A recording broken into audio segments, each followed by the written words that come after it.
What's up guys, welcome to the second video of the Elo Workshop series.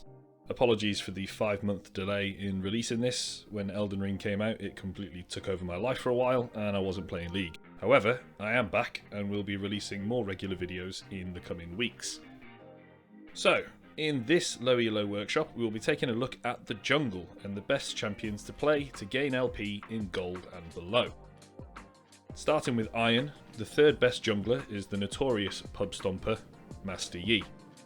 Yi lends himself to carrying games in low elo, as you're less likely to get invaded and are given plenty of time to farm till late game and become Thanos on the Rift. If you do decide to pick him up, then there are a few things to keep in mind though. First, very few champions can 1v1 Master Yi past 20 minutes. Even Jax and Tryndamere, two of the best split pushers in the game, struggle to do it if you play it properly. You do need to practice using your skills properly, and by this I mean using Alpha Strike to dodge big damage or crowd control, and Meditate to either block damage in the first half a second or as an auto attack reset. You can even Alpha Strike point and click crowd control such as Polymorph, as you can see from this clip. Master Yi is by no means a free win however. First, good luck even getting to play him, as he has a 50% ban rate in Iron, which is absolutely insane. He's also absolutely feeble early game compared to some other junglers like Warwick. If he invades you, then you are in for a rough game, and Master Yi's AFK farming until 3 items allows other more impactful junglers like Remus and Zac the opportunity to own the map and get their laners too far ahead, so try and balance farming with actually counter ganking or going for objectives. As for runes, Lethal Tempo is an absolute must, as he's been shifted in power away from the crit Hail of Blades build. You could take Double Tenacity versus extreme crowd control teams, however as long as you take Lethal Tempo you can pretty much do what you want with the rest, and a cookie cutter rune page should work absolutely fine. For skills, you will want to level Q first every game, followed by E for the additional true damage, and lastly level your W. As for itemization, you want to take Red Smite and then build Blade of the Ruined King first every game and follow this up with Kraken and Ginsu's. From there you can get Death Dance or GA for more survivability, or Wit's End versus high magic damage teams. Second place in Iron is Zac, who has a completely different playstyle to Master Yi. With Zac you are able to clear extremely fast thanks to his high AoE damage and gank lanes from angles that no one expects, which will put your laners ahead early. Zac is able to sustain an extreme amount of health through his passive, and picking up blobs during fights is a key to playing him successfully. Using Elastic Slingshot, you are also able to gank from angles that nobody in Iron is going to ward for, allowing for free ganks to snowball lanes and yourself into a tank that still deals insane damage. Zac has a very low pick rate and ban rate, so would be a good jungler to play consistently, which as everybody knows is the key to climbing. While Zac has probably the best ganks in the game, he is vulnerable to counter jungling and invades early, as he requires items to become a tanky blob that dishes out tons of damage. So the likes of Jarvan, Lilia and Graves are all good picks against him. Additionally, if you know you're against a Zac, then you know you can't ward where you normally would. You need to ward over walls where he's going to jump over from. Aftershock is the primary rune for Zac as a frontline tank that will be engaged in fights, with Revitalize being a nice bonus to your healing and conditioning providing even more tankiness for your immense health bar. E is the skill to max for better ganks, followed by W for damage, and finally Q as it is a 1-point wonder skill. Blue Smite is ideal for Zac as it allows you to stick on targets with your ult and keep them disrupted. Building Sunfire into Demonic will provide a massive amount of health and tank stats, but is also a lot of AP, and you will quickly find you are out damaging most junglers at 2 items. From there it is entirely dependent on the enemy team, with Spirit Visage being the best magic resist choice against heavy AP damage teams, and Thornmail being great into AD heavy teams. And the top dog of Iron junglers is none other than Remus, with a nearly 55% win rate. Similar to Zac, Remus has extremely potent ganks and can get laners a lead before other junglers have even completed their first clear. You're looking to farm champions, not camps, and should be camping a lane until they uninstall the game and then re-download it 6 months later, as everybody does when they quit League. A ghosted Remus is nigh on impossible to escape from, and thanks to point and click CC you can ensure that an enemy AD carry is going to be seeing a grey screen so often they'll think that their monitor's broken.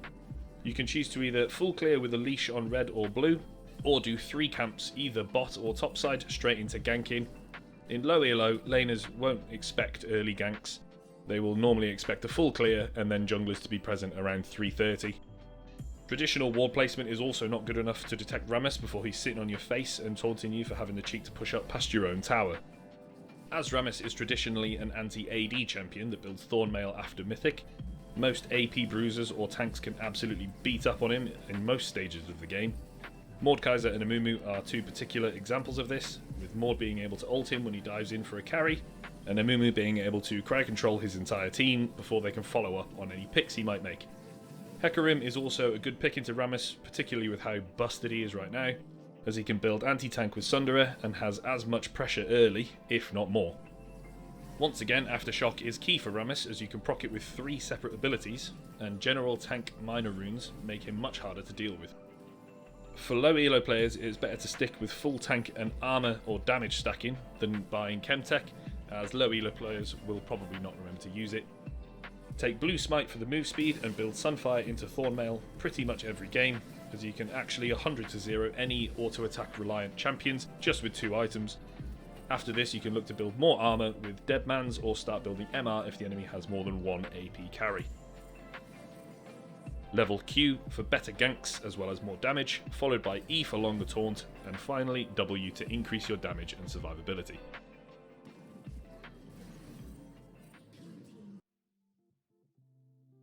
As we climb our way into Bronze and Silver, we find the top 3 champions are the same across both, with a nearly identical win rate of 53%. The third best jungler in Bronze and Silver is Amumu, who misses out on second place by just 0.01%. Amumu has an extremely safe clear as long as you start blue side and aren't invaded, and like Zac and Remus, he has an insanely high AoE damage which absolutely melts jungle camps. Once you have completed your first clear, you can look to gank, which is easy enough thanks to his Q now having 2 charges. Not only does this help to lock down a target for longer, but it also gives you another chance should you miss one. Amumu's team fighting and engage is on another level to most champions. He can Q twice to engage and his ult is very easy to land on 3 or 4 targets, although he does struggle against very heavy AP tanks and bruisers, specifically Mord, who can ult you when you engage. And not only is your ult wasted if you use it at the wrong time, but he will steal some of your stats and AP, which makes it harder to fight him. Amumu is not just a walking CC bot either. With Conqueror stacking and his constant ticking area damage, you're a force to be reckoned with, and the enemy team cannot just ignore you like a normal tank. Taking Ultimate Hunter ensures your engage tools are up more often, and Last Stand helps with those long drawn out fights where you can burn down the enemy over time.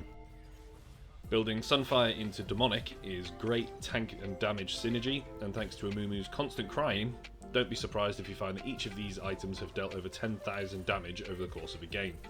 From there, you want to build straight tank to increase your staying power in fights, with either armor stacking or force of nature against AP heavy damage. As for leveling, you want to max E for the increased damage on your most spammable ability and get increased damage reduction from the passive, followed by Q for the reduced recharge time, and finally max your W. Next up in Bronze and Silver, we have everyone's favourite man-bear pig, Udyr. Although it is a bit too early to say where he sits in the overall meta with his rework being so recent, initial impressions have really been quite strong. His R is being nerfed next patch, and some of his power being shifted to his Q max, so time will tell how this change will affect him. Udyr's clear speed is on par with Amumu's, but he is definitely worse at ganking, as all he can really do is ghost and run at you. However, his scaling is absolutely out of this world. With 3 items he will literally never die, and still deal an exorbitant amount of damage if playing correctly. Although he can still be kited, this is much harder now that he has his empowered E, which will make you CC immune, but Udyr's greatest weakness is his 1v1 potential in the jungle against certain champions. Belveth, Trundle and Master Yi are too much to deal with, and all he can really do once they have 2 items is stun them and run away if he gets caught in his jungle. Like Amumu, Udyr wants to take Conqueror, however with no ultimate to worry about, you can take Double Tenacity and Conditioning instead. Items are identical to Amumu, as they have a very similar role and playstyle to tank and be as annoying as possible, while dealing loads of AoE damage in teamfights. Udyr wants to take Blue Smite for better kiting, and then build Sunfire and Demonic, followed by tank. As for skills, Udyr has the most freedom out of any champion in the game, as he can max any skill first. However, currently the best setup is to max R first for the increased damage and clear speed, then max W for the sustain, and finally max E for the better chase and escape potential. Lastly, in the top spot in bronze and silver, and as a good counter to both Amumu and Udyr, it's the Murder Emperor himself, Mordekaiser. Mord has a great time in low elo, as he is really easy to pick up and can always be useful, even in a game when you're really far behind. If you are 0-5 and the enemy team has one fed carry, you can still give your team a good chance at winning fights by buying stopwatch and ulting the carry during team fights.